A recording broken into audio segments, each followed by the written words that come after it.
And so we're very honored today to have two excellent, distinguished and experienced industry speakers, industry veterans, right?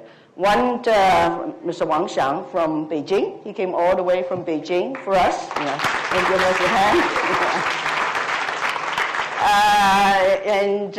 We have detailed bios on the internet, on the web, so I'm not going to spend time on that. And we're also very fortunate to have Mr. David Chung here, who is the CTO, Chief Technology Officer in Hong Kong. So I will ask a few round of questions for them to introduce who they are, the organization they're working for, what do they have to offer in terms of resources, right? That's a key word, resources, built in the world's biggest mobile market, Hong Kong, China, Taiwan, Greater China, right? So I'll just start. It's a very informal session. We'll have maybe a half an hour of my dialogue with them, and then we'll open up to the floor, right? So I think we'll start with the guests, right? IDG is a big global company, right? And it is also an earlier pioneer to enter China. In the plenary, we were just there. China's very much in the conversation. Every other answer, right? China, China, China, right? So why don't you start by telling us what's IDG and what did you do, basically that's a lot. Thank you, everyone. IDG is a U.S. company established in 1964 as a computer research company. And later it expands into the media and publishing business, and now the venture capital business. So far, IDG worldwide is the world's largest technology, media, data, and services companies. We publish more than 200 print magazines, and we publish one magazine in Hong Kong, actually, Computer World. Computer World. Computer World Hong Kong is our publication in Hong Kong.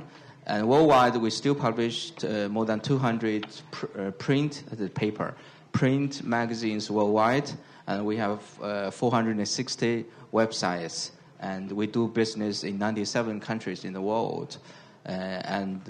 We also in the events business, technology events business, we do more than 1,000 events the world over.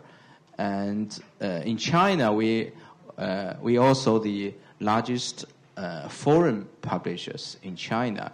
We still publish 45 print magazines in China, such as the Cosmopolitan. You know, Cosmopolitan is a world-renowned brand for teenage girls, and we introduced and invested the team to publish the brand in China.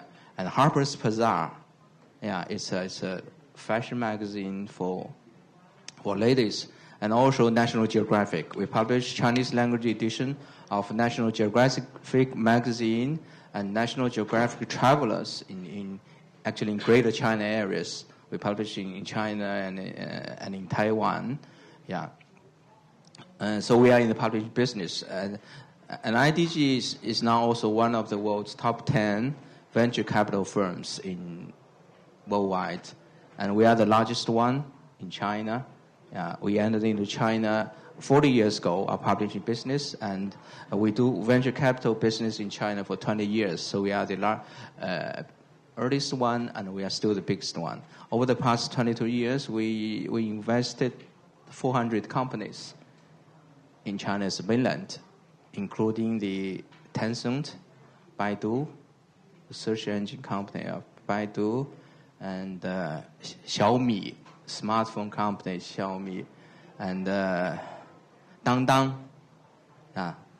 and C-Trip, so 400 companies.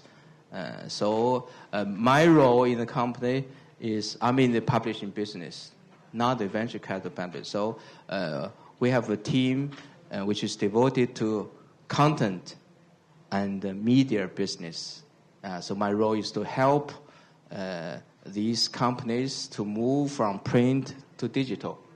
And meanwhile, I'm also looking for new digital media companies. So my role is twofold: find new business opportunities and help the existing print magazines to move from print to digital. Thank you. Okay, thank you. David, when in Hong Kong, when we think of Cyberport, we think of all these high-rises, very expensive apartments over there. But obviously, there's another side to Cyberport. So please tell us. Okay, so we are neighbor with Hong Kong U. I think we have been about a decade now. We have like a startup, we have a very humble beginning.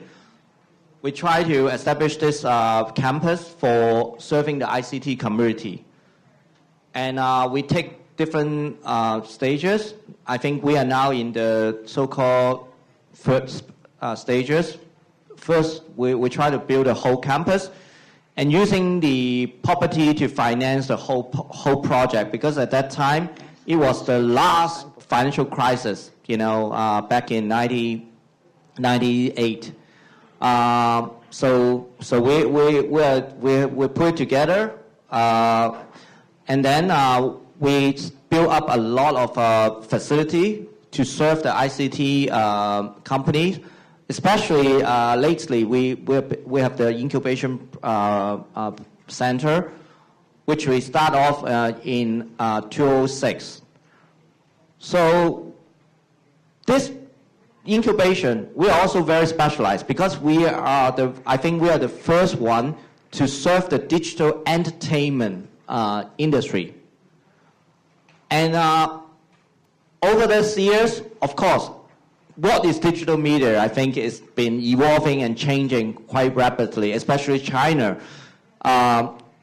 You have a lot of online game company, BAT, all different companies. But back in 2006, I think we are almost the edge of having the smartphone era.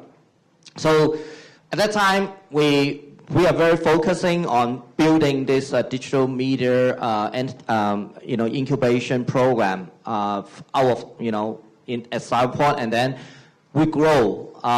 Over the years, I think we have grown about 270 companies. At the same time, we think that incubation, we're still not enough good project. So about 5 years ago, we start off a micro fund, like a seed fund, or you can say pre-seed funding. It's about 100,000 Hong Kong dollars. Just give away to university students or whoever professionals that have a dream that wants to do a prototype of something. So this micro fund project alone, we already dish out about 160 projects. So it become a feeding school to our incubation program. And I think China is very important, and same as Silicon Valley, so that in the last 2-3 years, we are working with a lot of top-notch accelerator program all around the world. So we established, as a platform to work with all different players within the region or within different geographic area. And then we provide additional funding, which we call Accelerator Support Program, another 300,000 Hong Kong dollars to just give away for whoever that got admitted by some of the top-notch accelerator like YC, like 500 Startup, like Techstar. And we have been working with some of them in China lately. So we want to build such an ecosystem because Hong Kong alone, the market is relatively small, but Hong Kong is in the middle of the big, I would say, of transition to ramp up our capability, and then we can export a lot of stuff, especially on the digital media and I think a lot of digital content. So, I think we are very excited. I think we have a lot of speakers this morning talk about, this is the best time to do startup. And I agree that totally because I was doing my own startup before I joined Cyberport, that was the last internet bubble. So I was managed to do something, and at that time the internet is not that cheap, I would say, because at that time the internet is still very expensive. We don't have cloud computing. I still remember when I do startup, I already used up almost 800,000 Hong Kong dollars, my own money, just buying expensive hardware to begin with. And then we raised some funding. But imagine you have 800,000 Hong Kong dollar from Cyberport, okay, free of charge, okay? We don't own you any equity, and you don't need to pay back to us, okay?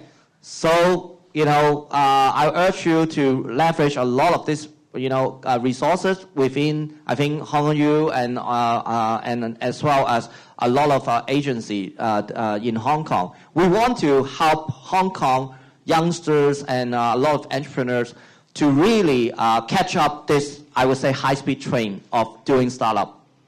Okay, thank you. So that's good news from both of you, and both of you are rich. And we can apply, right? Is that right? Yeah, and actually, it's very interesting that my wife's younger brother is doing a startup company in Cyberport. Oh, okay. Yeah. She's in the video technology business. I don't know why, but yeah, he's still there. Okay, so now you have the mic, right? Let me probe a bit more.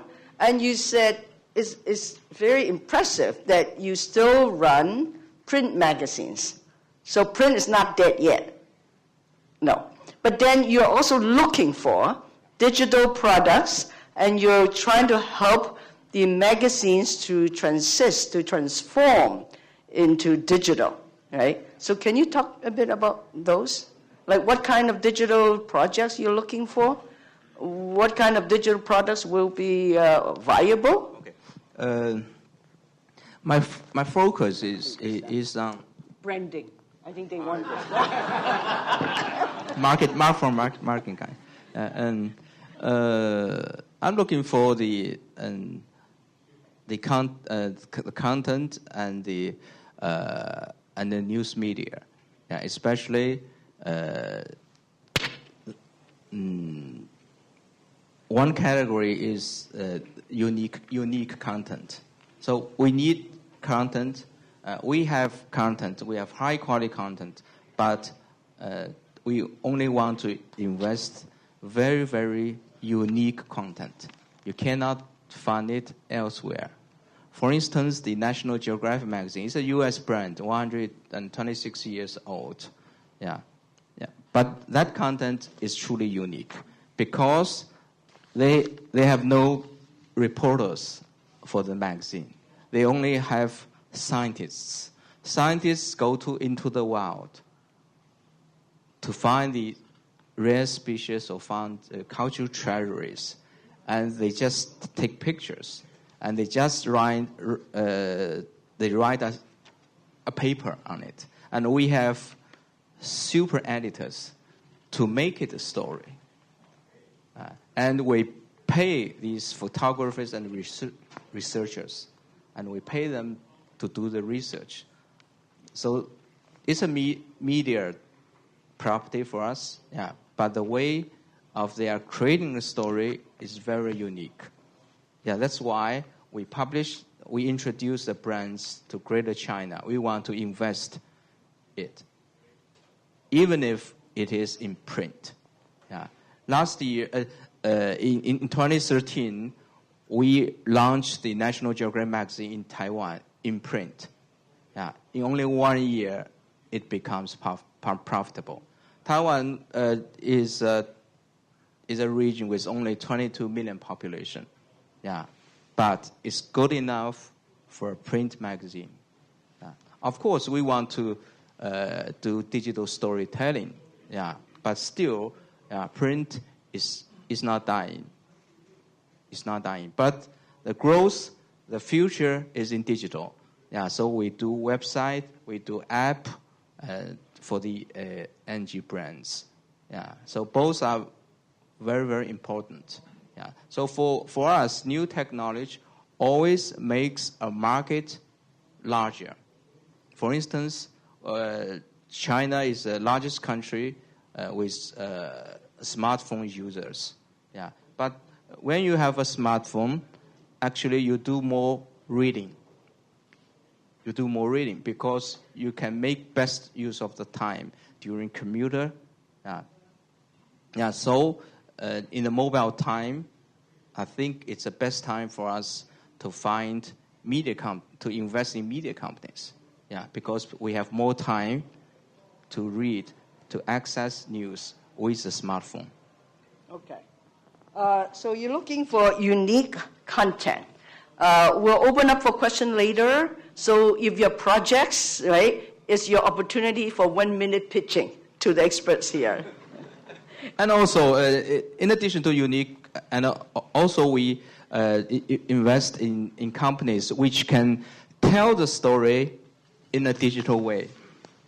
Not necessarily content, but the stories millennials, young people like to read.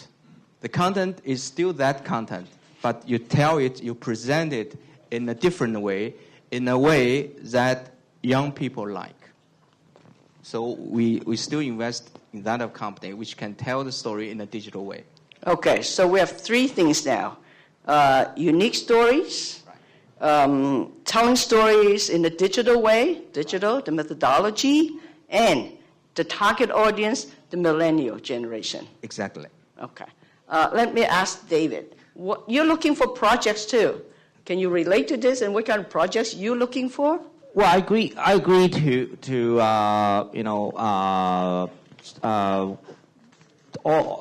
I think unique content, unique in itself is very important. Maybe it's very niche, because a lot of time when we receive a project, a lot of time, a lot of so-called entrepreneur or startup, they think, oh, I have a bigger dream. Then first of all, you said, I want to conquer the world, and your product can sell it to everyone. Okay, then this project, we can easily ignore it.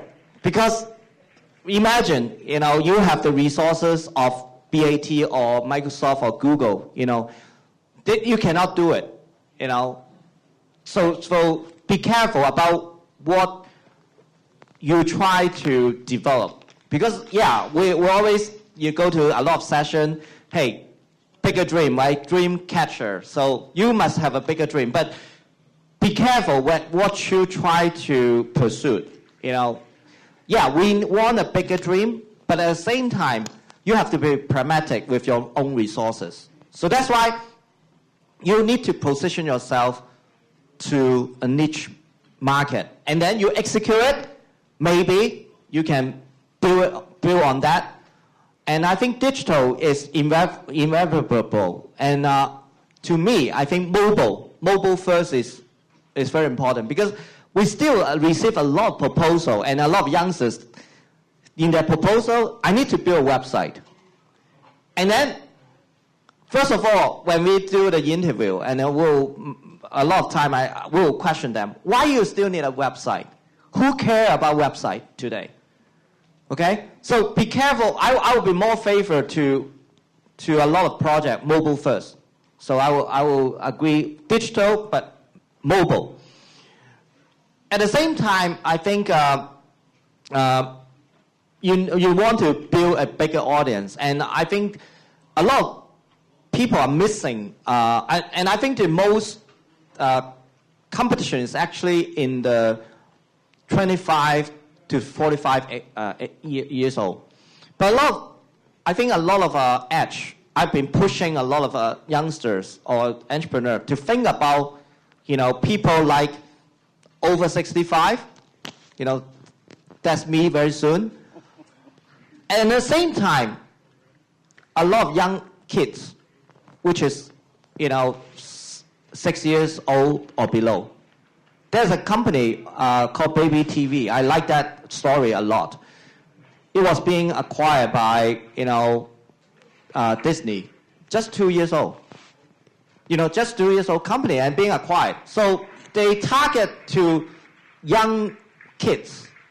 So again, I want to, give it an example, such that you may think about your project that I will say unique, niche, mobile first, and at the same time, try to not just focusing on some of the obvious one, because you will take up a lot of your resources. Try some of the blue ocean. So. Thank you for mentioning the over 65 and the older generation, right? But then this term millennials, got thrown around a lot. I have heard Xiang telling stories about why it's an important market, right? So there are priorities, your priorities, millennials, yeah, definitely. And why? Give us millennials. examples. Okay. Yeah, we are in the content business, and we are also in the movie business. Yeah, movie production. Yeah, we did 2 movies last year in Chinese mainland, and so a lot of agencies, movie script agencies, come to us every day to give us the movie script for us to evaluation. Yeah, there are 2. One of the agencies came to us last January, I guess. Yeah, they gave us 6 movie script. Yeah, and IDG select 4 people to evaluate the movie scripts. 4 all millennials, all women. All women, right? Very young. My boss asked them to select which one is best. Yeah. So out of the 6, these 4 girls, they unanimously reached a decision that the two of them are best. One is called Beijing Love Story, 北京爱情故事. The second one is 同桌的你, 同桌的你. Yeah. And I asked my boss whether I can have a look of this script. My boss said, no, you are too old. Yeah, but the funny thing is that one of our senior partner, who is older than me, 10 years older than me, he insists on looking at the script. And he reviewed all the 6 scripts and said, personally, I had a very, very negative opinion on the Beijing Love Story. Can we just invest 1 instead of 2? He's our senior partner. He has very strong experiences in movie production. So we choose 1. We choose the second one, 同桌的你.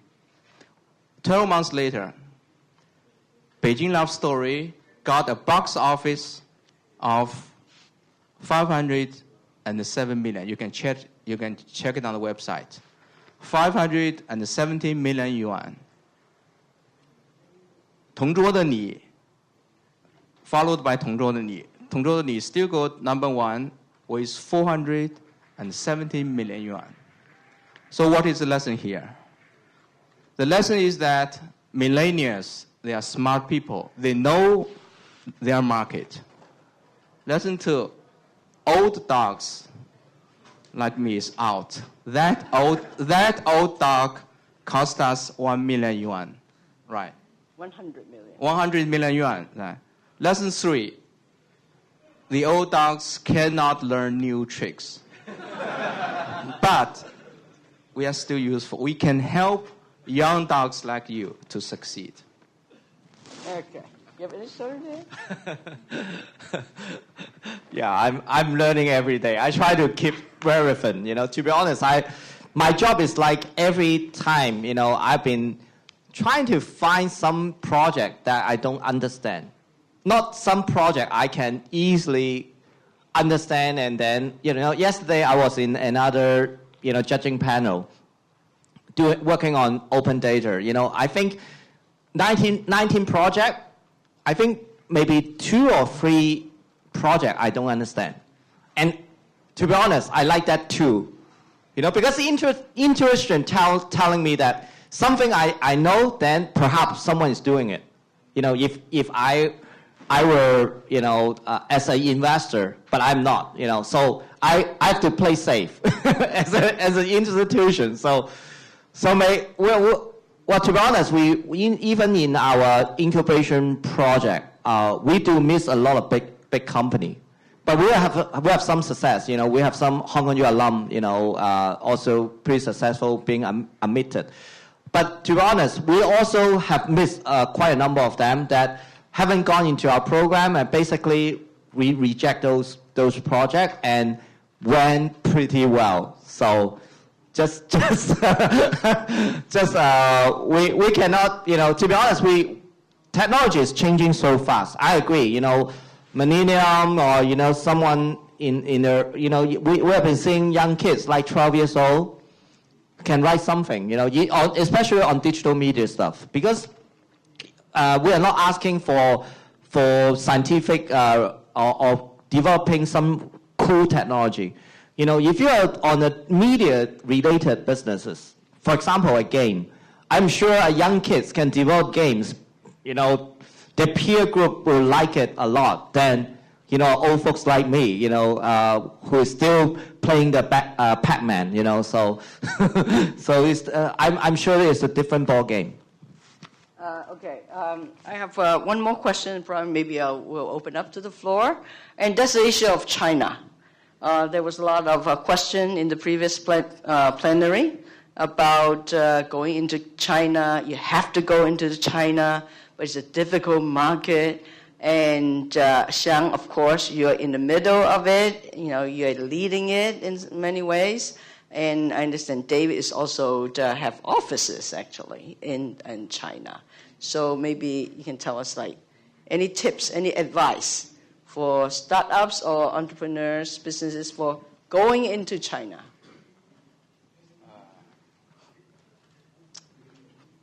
For going into China, one thing that David just mentioned, I think is very important, is you've got to have a big dream, ambition, but start small, start lean. Yeah, I majored in journalism, and so I know how a reporter, when he wants to business, how she feels. We dream. Yeah, we are creative people.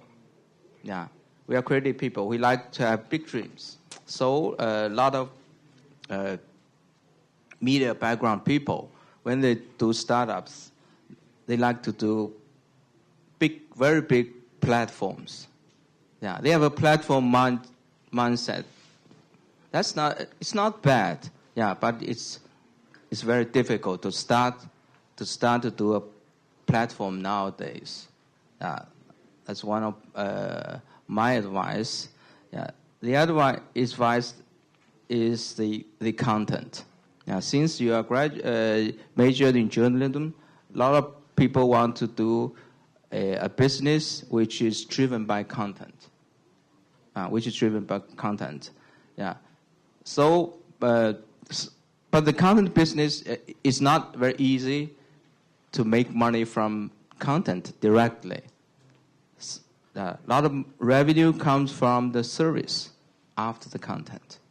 Yeah. So we are good at producing content. Yeah. But they are not reluctant into business service, providing a service. Yeah. That's a different skill set, different mindset. Yeah. So that's another advice. And also copyright issues. Yeah, in China's mainland, it's a very big issue. Yeah, for these intellectual property protection.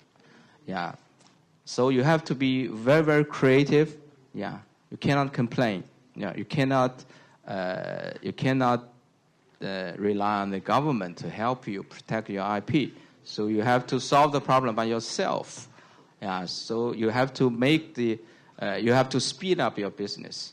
Yeah. You have to find a way.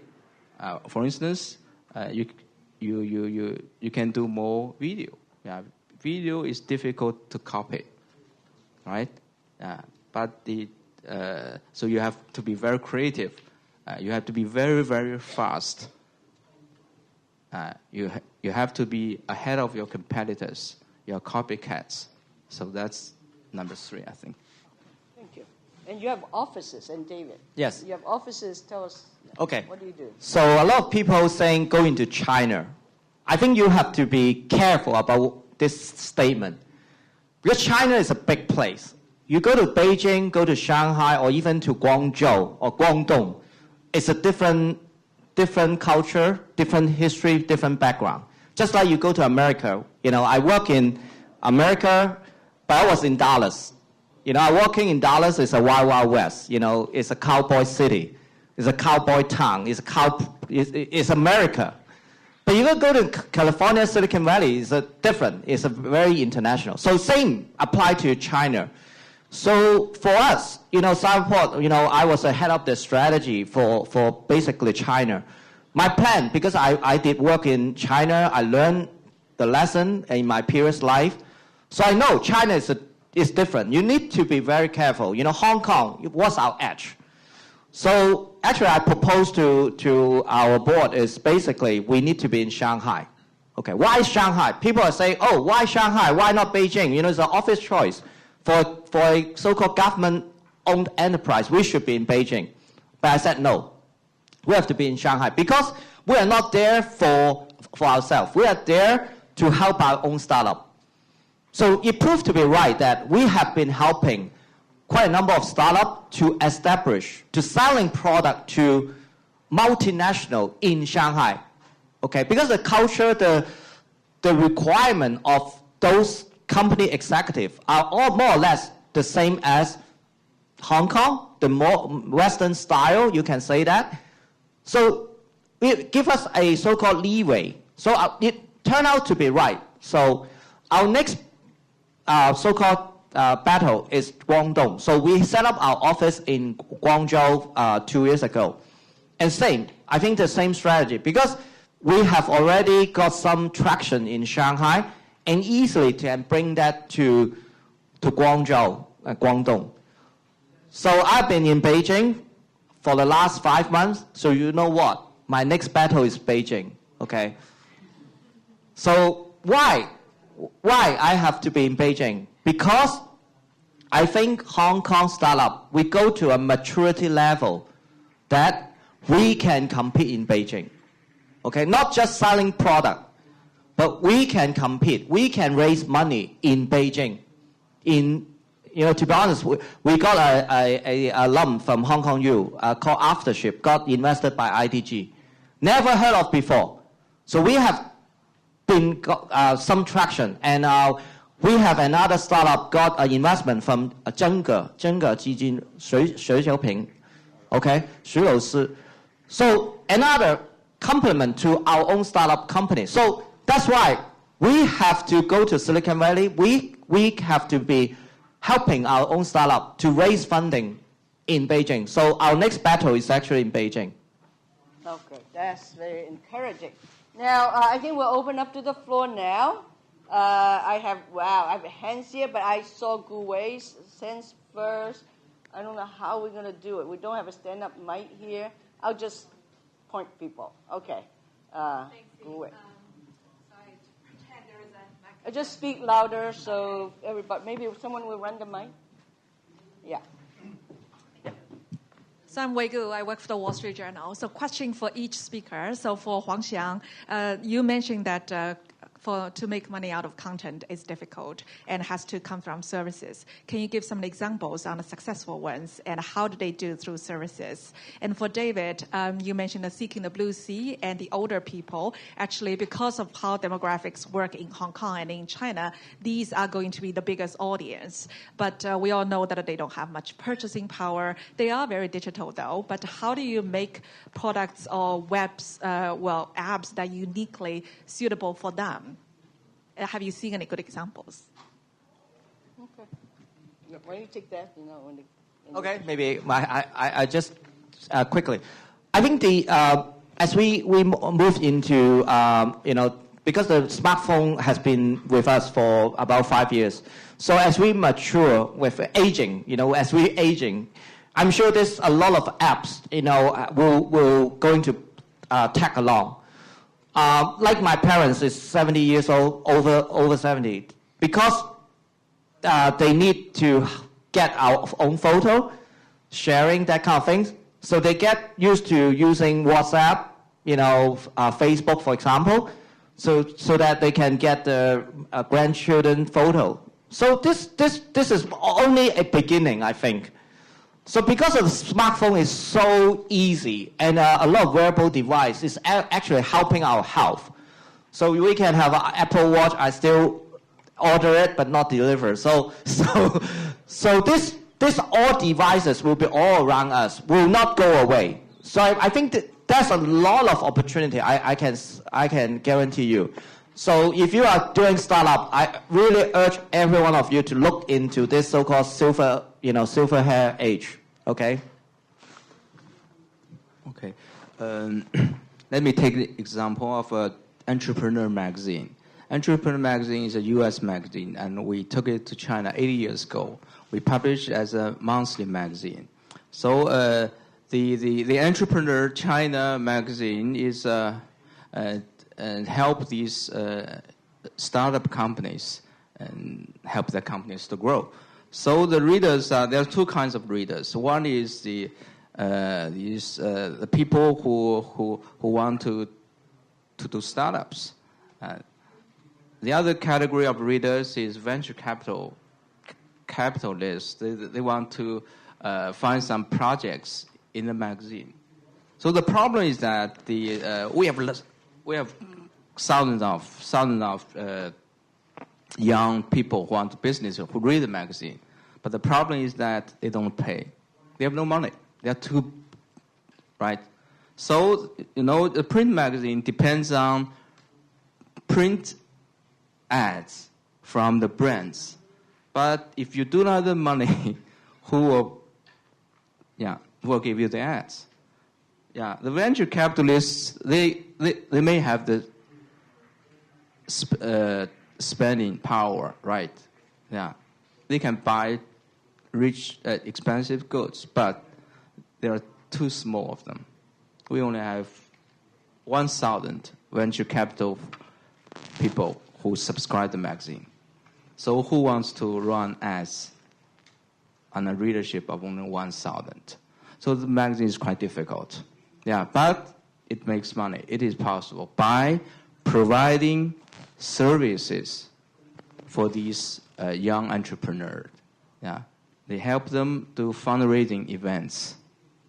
Yeah, do road shows, and they do incubation, and they have their angel funds. If they report, they find a new company, they can invest in that company. Yeah, so they are providing a service. So the magazine is kind of a marketing tool for their service. So as a whole, the brand makes a lot of money, but not from the magazine. Okay, thank you. Maybe I'll take question over there at the back, and then we'll come back to the front and this side, that side. Right? Okay, I recognize you.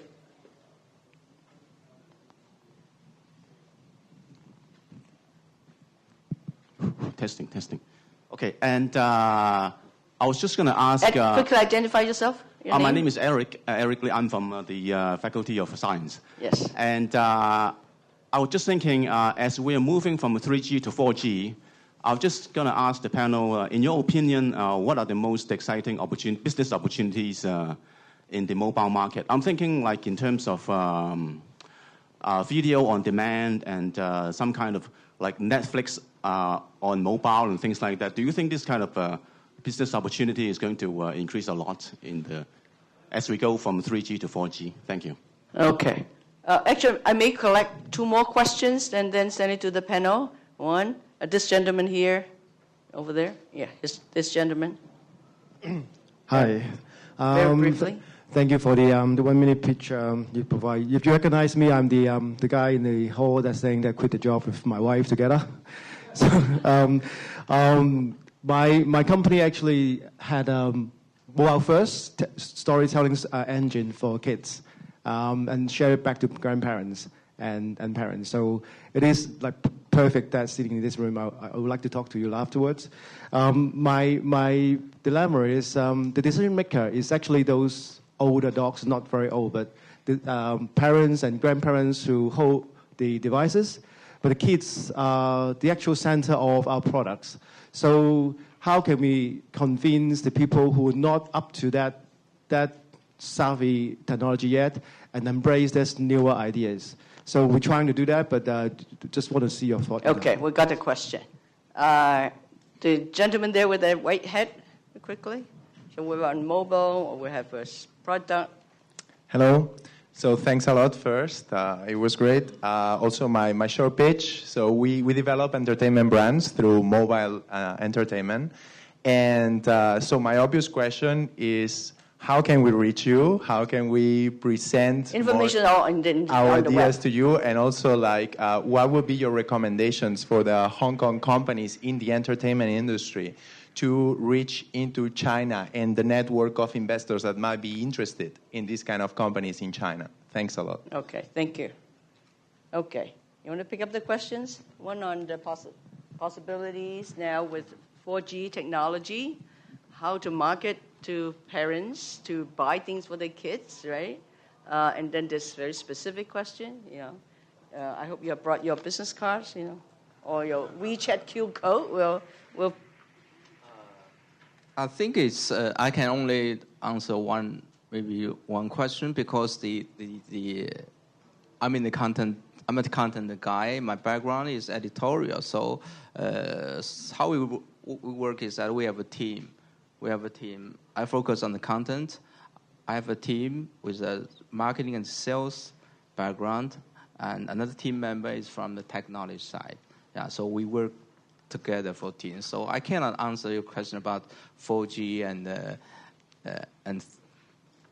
5G also. Yeah. But my advice to you to how to approach the investors is that it's very, very easy. It's very easy to be in touch with an investor because we are looking for you. We are looking for you. If you are doing really good, you cannot hide. We have offices. We have offices in Hong Kong. We have offices in Guangzhou and in Shanghai. We have a dozen offices worldwide. That's one thing. The other is that you can go to our website. Then you can find all our partners. Yeah. They have their contact information on the website. And also you can join these shows organized by different institutions. There's a lot of demo shows every day, believe me. Every day in China, we have demo shows. The investors will go to these shows to find the projects. So that means if you have not been found, you have to work harder. Well, I need to do some publicity because I actually, Cyberport we try to build an ecosystem. That's why we actually have we've done 2 events just this week in Beijing to pitch to investor. Okay, if you haven't joined our community, please do. Okay. But at the same time, I think Shah mentioned very clearly is that you need to do your own job to promote yourself first. Get traction, because after all, you see an investor, but it's too early. Okay, and be careful. The investor is very close circle. If you have already pitching to one investor, you don't want to disappoint that investor, and then maybe he or she not give you a good rating. Then your so-called you lose out your credentials. So don't be too early. If some of the advice, because a lot of startup or entrepreneurs say, oh, I want to see who and who, but be careful. Okay, are you ready? Okay, so this okay, and then try to answer the 4G or 5G or whatever G. I think predominant the internet speed is going to be a lot faster, and then I think the price of all this, especially China is dropping. Even Zhongli is saying has to be 30% discount. Okay, so going forward, the internet pricing in China, you are in Hong Kong, maybe we are enjoying the internet speed is so fast. I was in Vietnam, Zhongli is right. Vietnam internet speed is faster than in China a lot faster. But if you are in Hong Kong, you don't experience that. But imagine, if China, we have all these different video content or different content. So I think going forward, I think all the content, if you are very bandwidth hungry today, you'll be a lot better performance in the long run in China. So I just add to that. For parenting, we actually have been investing a couple of projects, a similar project of so-called freelance writer. One is called Pinini. Another doing a lot of kids stuff. I think there are a lot of monetization potential. I would take it offline. I don't want to, so open secret, talk, and then someone will replicate you. So I don't want to go into detail, but I can take it offline. Okay. Okay. Questions? This gentleman and that lady. 1, 2, 3. My name is Timothy. I'm a graduate from the e-commerce program here. I have a question for Mr. Wong. First of all, 2 questions actually. One is, are you interested in education content versus entertainment content? And then, because we are doing a startup on aggregating education contents, reports from schools, and then do personalized printing for that. And then my second question is, given that you have all the magazines and contents, which is still published in magazines, do you subcontract or do secondary selling for these contents for startup or for other corporations that, maybe people will search for these information, but they will redistribute it in a different manner? Are you interested in education content? Yeah, actually we invest quite a few in education business, and last year one of them was publicly listed in NASDAQ. They do provide IT education in China. It's kind of training actually. Yeah, so I'm quite interested in that. Yeah, and especially if they can do it in a digital way. Yeah, so online education is one of our biggest priorities. And your second question is that we still do a lot of printing, yeah, but maybe we cannot we license the content from international brands. We invest these brands in China, but usually we do not sub-license it.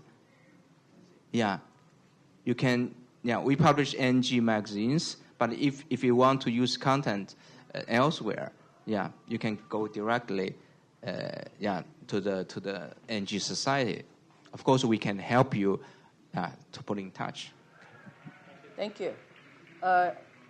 Any questions? Yes, the lady over there, and then yes, and then we go over. Are there any other hands? I think we're running out of time soon.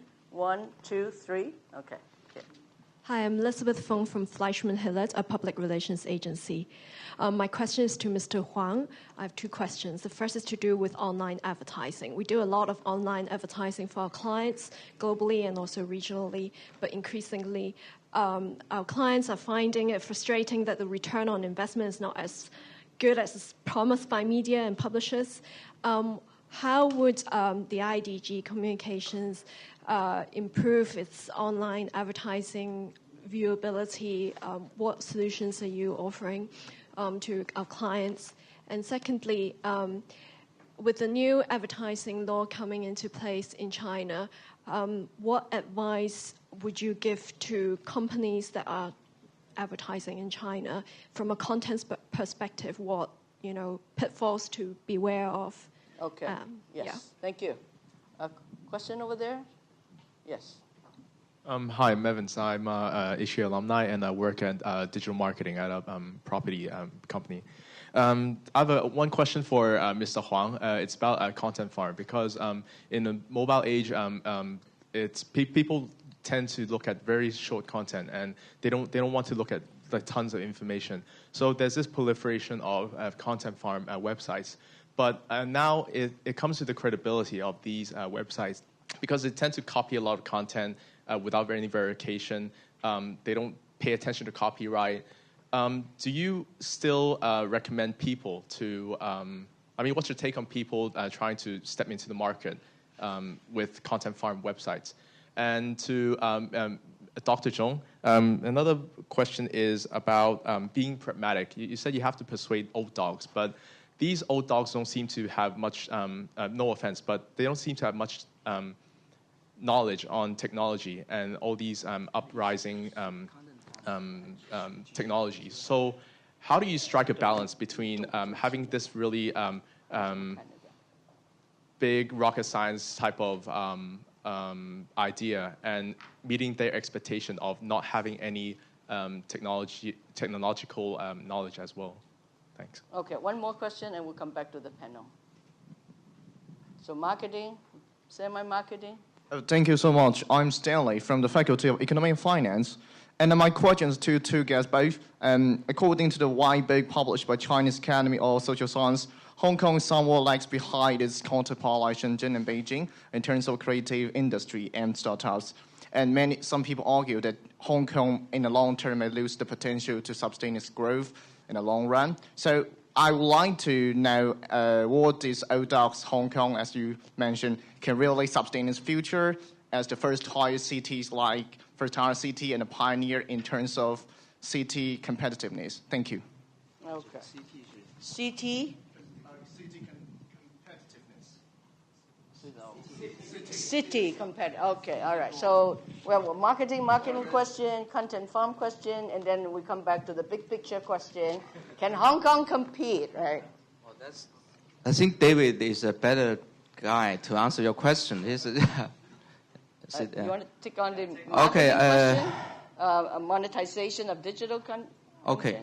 I'll try to answer one of your questions. It's about digital marketing, right?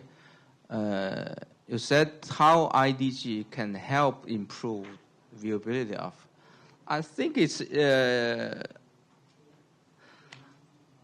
I don't think it's not IDG's role to improve that viewability. We invest in these digital marketing companies, because the whole landscape of marketing is changing a lot. It's very difficult to teach old dogs new tricks. So we have to keep investing new companies, new marketing technologies. So we invest quite a lot of these new companies. But for those magazines, we already invested. We have to advise these funders, these publishers, to adapt to the new environment, such as viewability. In China, the technology and the media landscape is five years behind of what is happening in U.S. So we as investors, we can only advise. We cannot. We do not operate these media opportunities. So we teach these funders, we bring these funders and entrepreneurs to U.S. To see what is happening in U.S. Might happen in China 5 years later. So we keep investing. We work with a lot of agencies, WPP. We jointly invest a lot of new startup companies in the digital marketing. And for this for the content farm, I think it's. I don't agree with you in that people only read short forms, short reads on smartphones. They read long stories on smartphones. A screen of smartphone has become bigger and bigger. And we only need these content people to produce great long reads, great long form articles, long form posts, which can reach you at the right time on the right platform.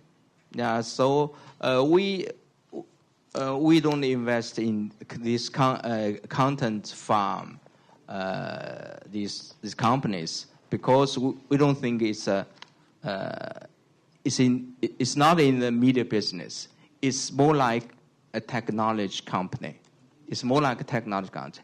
It's not bad business, but we do not invest in these companies. Okay, David, if China Beijing is 5 years behind Silicon Valley, how about Hong Kong? Well, I try to answer how to connect with some of the old folks. And then I will get to this comparative question. So basically, I think it's a people business. And first of all, today, when you do startup, you don't need a lot of resources. And because of some smartphone, a lot of platform, a lot of cloud computing. So in the old days, you need a lot of investment. So that's why you need to raise a lot of money to do a startup. But not today, in today's world. And that's why a lot of people, the entry barrier is low. But at the same time, your competition is more intense. And also, why Silicon Valley is so successful, I think is because they have a lot of serial entrepreneurs. And that's why people will recommend people. So if you want to connect to someone with some money in the pocket, so perhaps you get some advisor or some old folks that already who believe in startup, okay? Not believe in stock pricing or property investment, that kind of thing. So this is one thing.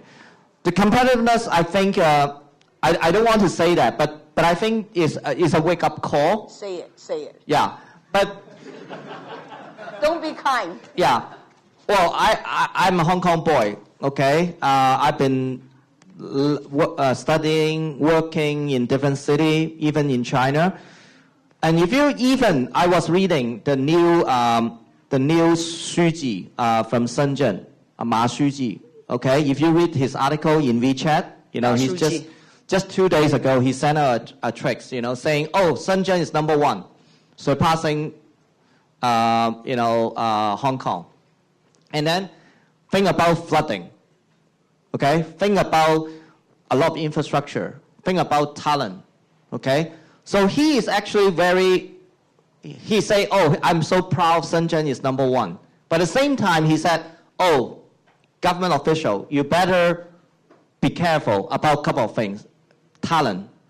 Okay? If Shenzhen can, I'll be more careful about Shenzhen in the sense that, yes, talent, we are very close. But at the same time, I think Hong Kong, after all, I think even the Hong Kong government is a wake-up call. They also trying to open up the talent or the investment for a lot of talent for Hong Kong.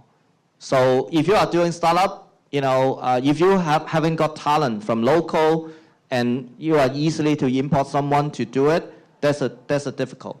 So I would say that without talent, the city is dying. Okay. So are you saying that we're short of talent? Well, I think we are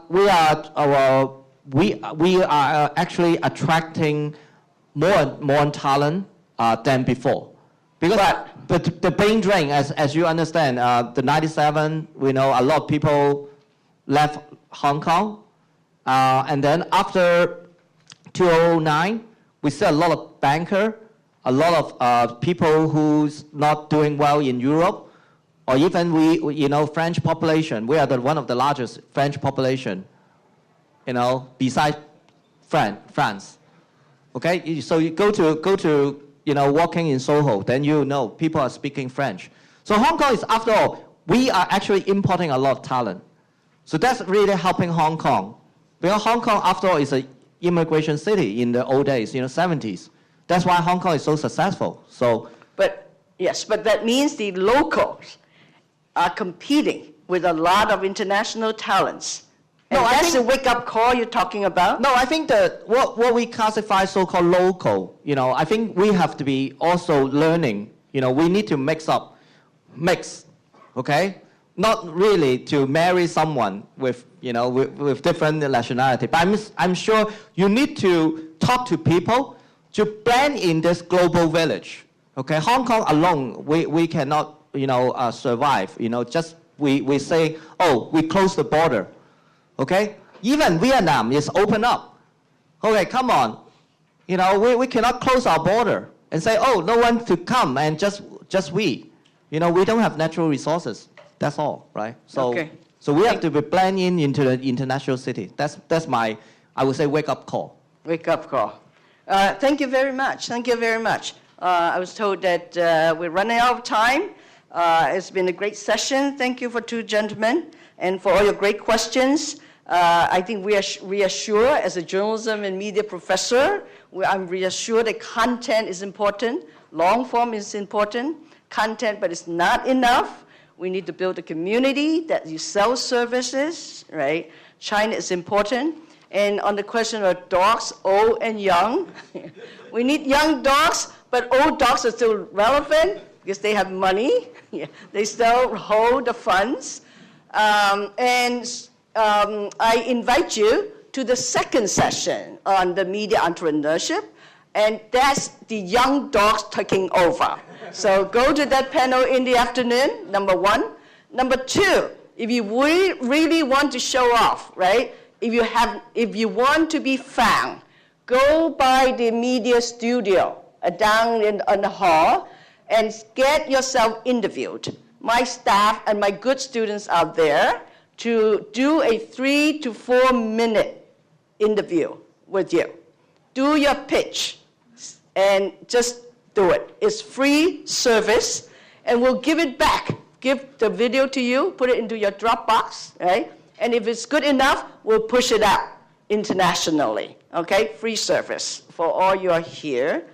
And then I'm sure about specifics, about funding, about money, and that's another good news. Money is available, right? Look for it, okay? Thank you very much. Let's give our panelists a good hand. 谢谢，谢谢，很好，很好，很好，谢谢，谢谢。